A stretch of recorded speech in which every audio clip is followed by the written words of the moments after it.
des adversaires qui ont 4-5 fois les moyens que nous. Nous avons nos chefs d'État qui beaucoup n'ont pas compris, ou d'autres ont compris mais qui ont peur de s'assumer. Nous avons en face de nous parfois nos frères même africains qui sont même souvent très souvent dangereux parce que, comme le disait Che Guevara, bon Dieu protège-moi de mes ennemis, mes amis, je m'en charge. Parce que c'est parfois, non, protège-moi de mes amis, mes ennemis, je m'en charge. Parce que parfois, l'ami ou les frères sont plus dangereux que les ennemis. Et tous ceux qu'on a vus comme tueries en Afrique, que ce soit les présidents, les leaders, c'est les mères africaines qui les ont tués. Donc, comment est-ce que sur un terrain très hostile, nous allons réussir justement à élaborer une méthodologie pour protéger deux choses, notre personne physique et en même temps la lutte que nous menons.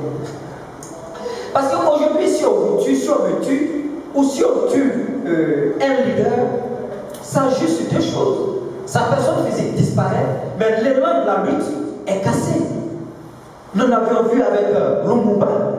Quand Lumumba a été tué, mais c'était une chute. Quand Sankara a été tué, c'était une chute, non seulement de sa personne physique, mais en même temps d'un élan de tout un espoir d'un continent ou des milliers de personnes qui ont été balayées. D'où la nécessité pour nous d'élaborer des méthodologies qui protègent tous ceux que nous luttons. Et dans cette méthodologie, elle nous permet maintenant de tomber dans la pédagogie. La pédagogie pour moi aujourd'hui, c'est de tenir nos discours que nous tenons, mais dans le respect. Si nous avons fait une publication, il m'a beaucoup plu, panafricanisme au championnat des juges. Aujourd'hui, effectivement, c'est difficile qu'un jeune panafricain prononce une première phrase, un premier mot, le troisième c'est un bâtardise, c'est des aliénés mentaux, des déséquilibrés ceci, des injures de tout genre qui finalement masquent son discours. On peut faire, le mec il peut te faire un discours de 30 minutes et quand tu t'assois après son départ, tu te rends compte qu'il t'a servi de la bouillabaisse. Pour être croyant, on n'a pas besoin d'insulter. Vous écoutez Sankara? Sankara n'a jamais insulté dans ses discours. Il n'insulte pas, il ne te qualifie pas de patron. Il ne te met pas, non, il te met face à tes responsabilités. Sankara reçoit François Mitterrand et il dit à Mitterrand, nous n'avons pas compris pourquoi, monsieur le président, la France, si belle et si pure, que vous avez pu permettre à des délinquants comme Peter Bouda, comme Jonas Savimbi l'a parcouru. Il respecte la France, il respecte Mitterrand, mais en même temps se respecte. Il met Mitterrand face à sa réalité, à ses responsabilités, avec une très belle pédagogie qui consiste à dire, votre France là, c'est cette France des droits de l'homme. C'est ce pays où on dit qu'il a accouché les droits de l'homme. La France qui a accueilli tous les risques du monde. Tous ceux qui ont été bannis du monde de façon injuste. Et cette France se retrouve aujourd'hui en train d'accueillir des sanguinaires. Et vous avez vu, ceux qui ont suivi la vidéo, que Mitterrand il est à l'aise, il dit il est très jeune, mais il m'empêche de dormir. Donc on n'est pas forcément obligé d'insulter. Et ça, je le dis par rapport à ceux qui n'ont pas encore compris. La question religieuse. S'il y a bien un problème sur lequel le panafricanisme est également parce que c'est sur le débat religieux. Et moi je dis aujourd'hui, quand on dit panafricanisme, États-Unis d'Afrique, attention, ça ne va pas consister à aller construire un pays ou un État où les gens vivent dans un pays avec une pensée unique ou avec une vision unique. Non. La jeunesse panafricaine doit apprendre à accepter le débat contradictoire et aussi à accepter que personne n'a le monopole du panafricanisme. Et d'ailleurs, parlant de ça, vous voyez avec moi les multitudes de clubs ou d'organisations qui naissent chaque minute.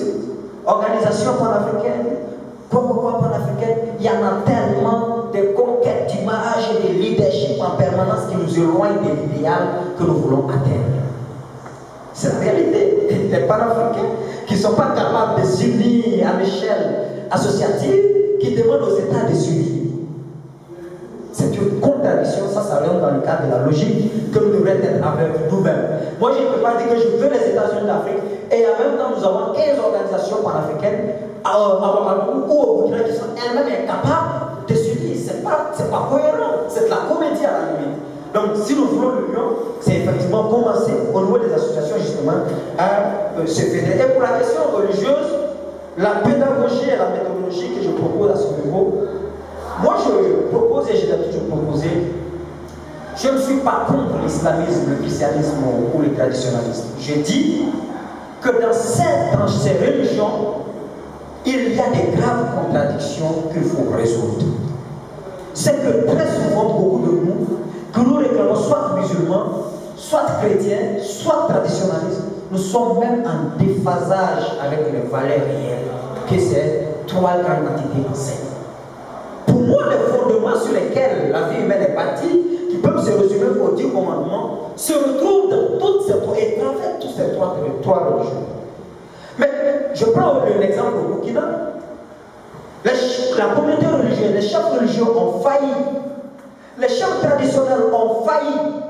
Et ça, Laurent Gbagbo est mieux indiqué que moi, quand vous écoutez cette conférence, et tous ceux qui ont vécu au Burkina, savent à quel point des gens au nom de la tradition ont contribué à tuer des leaders politiques tels que Thomas Sankara, mais aussi à asseoir toute la dictature que vous avez connue au Burkina Faso. Mais ce qu'il ne faut pas faire, c'est de ne pas réduire les valeurs traditionnelles aux personnes qui les portent. Parce que parfois, les personnes qui les portent peuvent être en grave contradiction avec les valeurs traditionnelles. Et c'est pourquoi nous devons maintenant instaurer le dialogue. Que nos futurs rencontrent, qu'il y ait les présidents des différentes associations religieuses. Voici vos combats, et c'est ce que je disais. Moi, souvent, j'interviens à la mosquée, dans les mosquées, je fais des exposés. Je dis, écoutez, au nom de l'Afrique, nous devons mettre notre religion au service de l'Afrique et en tirer des bénéfices. Comment? Le Burkina Faso, c'est un pays où on fait l'élevage, où nos parents priaient sur les peaux de moutons. Comment aujourd'hui nous on va réussir à développer une économie, à produire des tapis de prière burkinabés qu'on va exporter en Arabie Saoudite, dans les pays africains où il y a des musulmans, que de continuer à importer des tapis venant de la Turquie? Comment est-ce que moi, en tant que musulman, je ferais comprendre à ma communauté que pour la rupture du jeûne, je n'ai pas besoin d'aller acheter des dates venant de l'Arabie Saoudite, mais qu'il faut acheter les galettes de ma grand-mère du Kati. Et Sankara en 1979 avait dit à la communauté catholique au Burkina, est-ce que c'est public, est-ce qu'il y a un verset public qui demande obligatoirement que vous utilisez les communions venant du Vatican? Ils vont désormais il faut utiliser les galettes. Fait par nos mamans africaines. C'est avec cette pédagogie que nous avons réussi à africaniser ces religions-là.